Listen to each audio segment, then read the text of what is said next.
اس قدر نفس کشی سرکار غوث پاک رضی اللہ تعالیٰ عنہ نے فرمائی.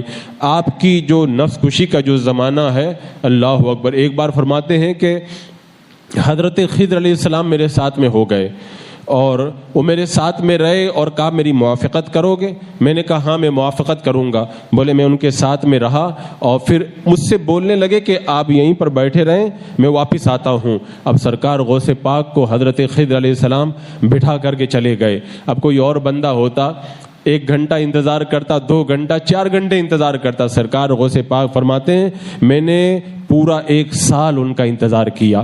1 سال کے بعد آئے، میں 1 سال تک وہیں پر بیٹھا رہا. 1 سال کے بعد میں آئے اور کہا کہ تھوڑی دیر بیٹھے اور اس کے بعد میں کہنے لگے میں جا رہا ہوں، یہیں بیٹھے رہنا.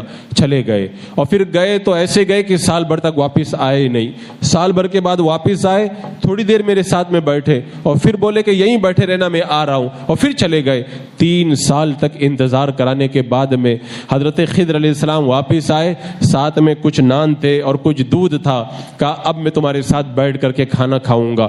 کہتے ہیں انہوں نے پھر میرے ساتھ میں بیٹھ کر کے کھانا کھایا. اس روایت کو روایت کرنے والے جو راوی ہیں وہ پوچھتے ہیں حضور آپ 3 سال تک کیا کھاتے تھے وہاں پر؟ فرمایا وہی جو کچھ گرا پڑا مل جاتا تھا، جو مباح چیزیں مجھے میسر آ جاتی تھی انہی کو کھا کر کے میں کام چلایا کرتا تھا.